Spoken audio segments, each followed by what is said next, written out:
এই গাছটাতে আমরা পানি দিই না, এই গাছটাতে আমরা এরকম বরফ দিই। নতুন নতুন সংসারে অনেক কিছুই করতে কিন্তু ভালো লাগে, আর ঘরকে প্রতিদিন নতুন করে কিভাবে সাজাবো সেসব করতে করতেই আমাদের কিন্তু গার্ডেনিংয়ের পথ চলা শুরু। আসল মাটি সে লাগাইতে হবে, নাহলে আসলে এতটাও কষ্ট করবে।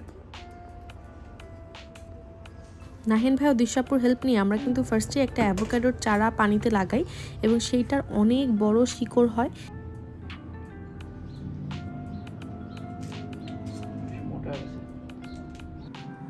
বাজার থেকে মিষ্টি কুমড়া কিনে আনার পর মিষ্টি কুমড়ার বীজগুলো রেখে দিয়েছিলাম, যেগুলো আমরা ভেজে খাবো। তো পরে নাহিয়ান ভাইয়া দেখার পর বলল যে এগুলোকে দিয়ে আমরা চারাও বানাতে পারি। দেন বীজগুলো হচ্ছে একটা টিস্যুর মধ্যে একটু ভিজিয়ে আমরা রেখে দিই প্রায় 1 সপ্তাহ অন্ধকারের মধ্যে, এবং আমরা যখন খুলি তখন ঠিক এরকম আমরা শিকড় হতে দেখি। তো এটা দেখে খুবই ইন্টারেস্টিং লাগতেছিল, কারণ নিজ হাতে এরকম বীজ থেকে শিকড় হওয়া এটা লাইফের ফার্স্ট টাইম। অ্যান্ড তারপরে ওগুলোকে আমরা হচ্ছে মাটিতে লাগানোর ব্যবস্থা করি। এর আগে একটা ভিডিওতে দেখেছিলাম যে আমরা কীভাবে ওয়ালমার্ট থেকে একদম সার মিক্সড যে এক্সপার্ট মাটিগুলো ওগুলো কিনেছি, মানে এগুলো পটে লাগালেই হবে, এতে আলাদা করে কোনো সার মিশানোর প্রয়োজন নেই, পাশাপাশি জাস্ট পানি দিলেই হবে। সো আমরা যেই পটটা এনেছিলাম এর আগের ভিডিওতে দেখানো হয়েছে, সেই পটে আসলে আমাদের মিষ্টি কুমড়া গাছটার জন্য সুইটেবল না। তো আমরা হচ্ছে একটা কোকের বক্স ছিল পুরনো, ওটার উপরে এরকম কাগজ দিয়ে, প্লাস্টিকের একটা কাগজ দিয়ে অনেকটা নার্সারি টাইপের সেট আপ করে আমরা মাটিটা ঢেলে নিই।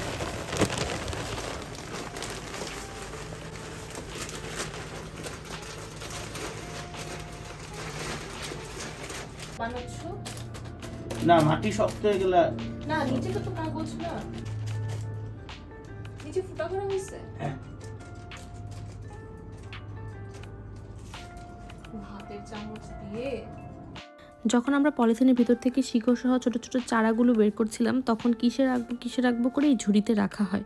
ভাবছিলাম যে যখন আবার গাছে বসাবো ঝুড়ি থেকে ইজিলি বের করে ফেলবো, কিন্তু অল্প দিনের মধ্যে এটা এমনভাবে শিকড় বড় হয়ে গেছে, প্লাস উপর থেকে পাতা বের হয়ে গেছে, তখন মনে হচ্ছিল যে মনে হয় জালিটা সহই আমাদেরকে মাটিতে রোপণ করে ফেলতে হবে। প্লাস টিস্যুর সাথে শিকড়গুলো এমনভাবে লেগে গেছে যে ছুটানো দায় ছিল। একটা তো টিস্যু সহই আমরা মাটির মধ্যে দিয়ে দিছি, কারণ ওভাবে খোলা পসিবল হচ্ছিল না। এখানে আরেকটু ক্লোজ লুক, জিনিসটা হচ্ছে একদম টিস্যুটাকে অ্যাজ আ মিডিয়াম হিসেবে ধরে যে একদম পুরো ছড়ায় গেছে শিকড়গুলো এর মধ্যে। কিছু কিছু উপর থেকে যেগুলো খালি শিকড় না। বিশাল, তোমার গাছ প্রথমটা তুমি আর ওকে দুজন মিলে পুঁতো। বিশাল কি করতেছো বলো? তুমি হচ্ছে তাড়াতাড়ি ধরো না, তুমি আর ওকে দুজন মিলে পুঁতো। কিন্তু নাহিন ভাইয়া তো চারা রোপণ করছে। ভাইয়া আচ্ছা, আমি একটা চার দিয়েছি না, আমি ভিডিও করতেছি, ভিডিওর পিছনে ক্রেডিট আমার। তো না, একটু ফাঁকা করো পুরো। হ্যাঁ, পুরোপুরি ফাঁকা করো। বৃক্ষরোপণ কর্মসূচি। এবার এটাতে চাপা দিতে। এই ছুরি দিয়ে করো না, যদি শিকড় কেটে টেটে যায় হাত দিয়ে করো। বিশাল চপস্টিক গুলো নিয়ে আসি, দাঁড়া করে।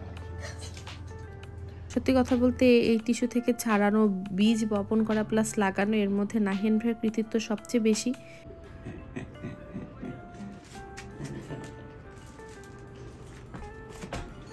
আমার বিশালের হাতে লাগানো সেকেন্ড কি বলে এখানে গর্ত করে। হ্যাঁ,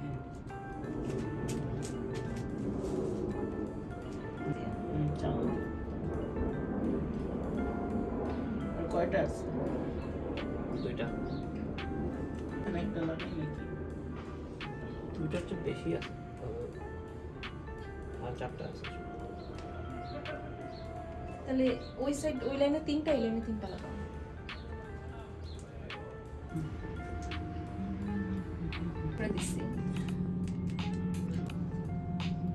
এই আসলে তো ফুল মিষ্টি পুরো কালার বেরোচ্ছে।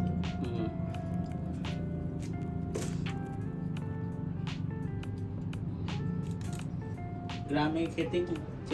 হ্যাঁ, এই এখানে একটা করে কৃষি কাজ করতেছে।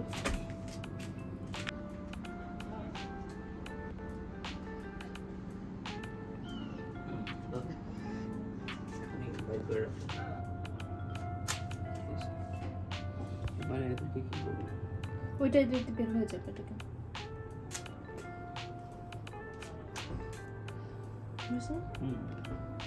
এটা সবচেয়ে সুন্দর। ওটা এবার যদি কাট করে বের হয়ে যাবে মনে হচ্ছে। পাতা ও এটা আসলে এইটা বের করে গেছে, সমস্যা নাই।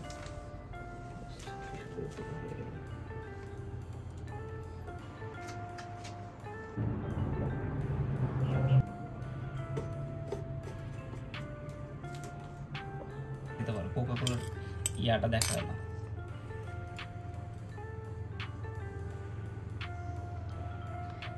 কেউ কিছু বললে বলবো নাহিয়ানা বাস থেকে নিয়ে আসছে। হ্যাঁ ভাইয়ের কোকের কার্টুন।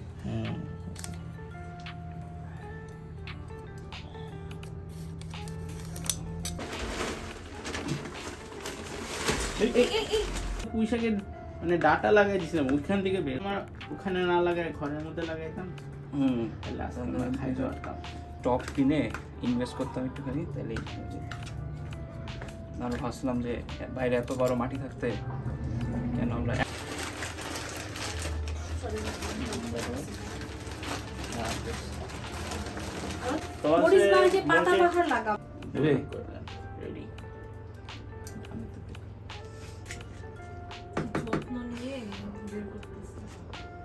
যত্ন নিয়ে তো আসছিল বাসায়। হ্যাঁ একটু শিকড়টা দেখাবেন, বোতল শেপের হয়ে গেছে। প্রতিদিন সকালে ঘুম থেকে উঠে আমার প্রথম কাজ হচ্ছে গিয়ে গাছ দেখা, আজকে গাছের পাতা কতটুকু বড় হয়েছে এটা দেখতে কি কি চেঞ্জ আসছে। অ্যান্ড সত্যি কথা বলতে ড্রাস্টিক চেঞ্জ আসে মিষ্টি কুমড়া গাছের। ছোট্ট থেকে মানে এদিক থেকে এদিক তাকালাম গাছের নতুন পাতা, অ্যান্ড এখন এটা কিন্তু খুব ভালো পর্যায়ে আছে। এই ভিডিওতে আমি আমার গাছের রিসেন্ট ছবি আপডেট ভিডিও অ্যাড করতেছি না, আর একটু বড় হোক দেন ওটা নিয়ে আবার একটা ভিডিও বানাবো, প্লাস পরিচর্যা করতে করতে কি কি নতুন নতুন শিখলাম এই এক্সপিরিয়েন্সগুলোও শেয়ার করব। আজকে যেমন জাস্ট রিসেন্ট কিছু ক্লিপস অ্যাড করছি, এখানে কোনো ইনফরমেশন দিচ্ছি না, কারণ আমার নিজেরও এই ব্যাপারে লেখাপড়া করা লাগবে। আর গাছ হচ্ছে আসলে ছোট বাচ্চার মতো আমি মনে করি, যে একদিন আসলে টেক কেয়ার না করলে পরের দিন দেখি চেহারা শুকায় গেছে। সো আমরা হচ্ছে সবাই মিলেই লাগাই, গাছের থেকে আসলে আয়োজন বেশি, যেহেতু আমাদের প্ল্যানিং আছে যে আরও বেশি গাছ লাগাবো, সো আমরা ওইভাবেই জিনিসপত্র কিনে প্রিপেয়ার করেছি, প্ল্যানিং করেছি।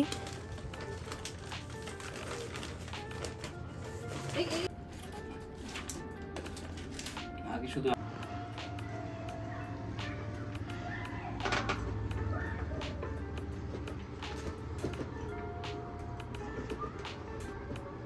তুমি গার্মেন্টস অর্থনীতি পড়বে, এটা এই এখন এটা করা যাবে না, কারণ এটা হচ্ছে একটু এবার আশা করি আমরা অ্যাভোকাডো উঠাতে পারবো গাছ থেকে। অ্যাভোকাডো কি উপরে হবে না মাটির তলে?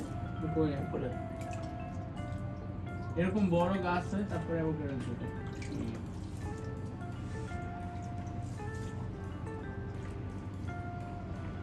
আর দিও না কম কম পানি। হ্যাঁ না খাইতে পারি।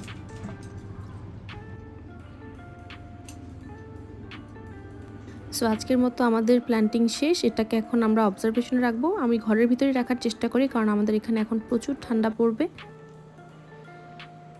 এরপর আমরা চলে যাই রান্না বান্না। এই গাছটাতে আমরা পানি দিই না, এই গাছটাতে আমরা এরকম বরফ দিই। অ্যান্ড এটা হচ্ছে গাছ। সো এটা আমি ফার্স্ট টাইম দেখাইছিলাম, আমি যখন এটা ফার্স্ট টাইম দেখছি আমি এটাকে প্লাস্টিকের গাছ ভাবছিলাম। অ্যান্ড এখানে আমরা এই বরফটা নিয়ে হচ্ছে আমরা এটার গোড়ায় রেখে দিই। সো এখানে লেখা থাকে যে 1 সপ্তাহ পর পর পানি দিতে হয়, অ্যান্ড উইকসে হচ্ছে একবার পানি দিলেই হয়। পানি না, অ্যাকচুয়ালি বরফ। সো কীভাবে দিই সেটা এখন দেখব। সো এইভাবে আমি বরফগুলো দিয়ে রেখে দিব, অ্যান্ড এই বরফগুলো এখানে গলে যাবে। অ্যান্ড এটা হচ্ছে ফর লাইক 7 দিনের জন্য। সো আমরা এভরি সানডেতে পানি দিই। আমরা যখন ডালাসে আসি ওই দিন রবিবার ছিল, সো সেদিন থেকে আমরা এই গাছের আসলে পানি দেওয়া শুরু করি। এই তো এই গাছের নাম, এই গাছের ডিটেলস নিয়ে আরও ভিডিও তৈরি করব। তার আগে একটু দেখি আমার কিউট কিউট অ্যাভোকাডো গাছ। কখনো আসলে এরকম ডাইরেক্ট বীজ থেকে অ্যাভোকাডো গাছ হবে এটা নাহিয়ান ভাই না দেখালে কখনো জানতামই না। আর এই যে আমাদের মিষ্টি কুমড়া। সো আমরা হচ্ছে আজকে এই মিষ্টি কুমড়া গাছটাকে প্ল্যান্টে লাগাবো। আর এই মিষ্টি কুমড়া গাছের এই যে নিচে হচ্ছে শিকড়, যেখানে হচ্ছে শিকড়। সো এটা টোটালটাই এক্সপেরিমেন্ট ছিল, আমরা শিওর ছিলাম না হবে কিনা। তো কেউ যদি প্ল্যান্টের শৌখিন থেকে থাকেন এটার পুরো ভিডিওটা দেখতে পারেন। লাস্টে আমরা দেখাবো যে স্টার্টিংয়ে আসলে আমরা বীজ থেকে কিভাবে এই প্রসেসটা স্টার্ট করেছিলাম। Thank you everyone.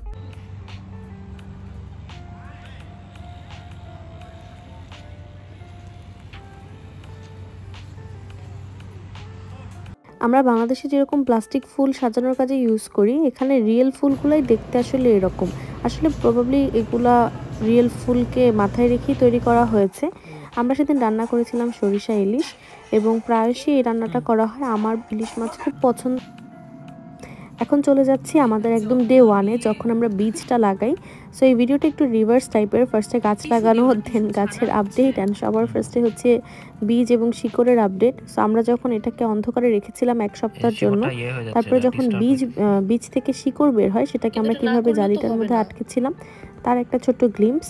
সো তখনও কিন্তু ভালোই আমাদের হার্ড টাইম গেছে এই জালির ভিতর থেকে এটা বের করে এটার মধ্যে লাগাতে। তো দিশা আপু, নাহিয়ান ভাই, আমি বিশাল 4 জন মিলে একদম যেটাকে বলে খুঁটে খুঁটে এটাকে নিয়ে একদম জালির মধ্যে বসানো। তো তারপরে দেখেন আপনারা হচ্ছে প্রথম ভিডিওটার সাথে মিলালে এটা কত ফাস্ট বড় হয়ে গেছে একদিনের মাথায়।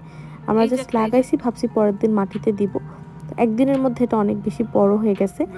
আমার এই শখের ভিডিওটা কিন্তু আজকে এখানেই শেষ। সবাই ভালো থাকবেন, সুস্থ থাকবেন। আল্লাহ হাফেজ সবাইকে।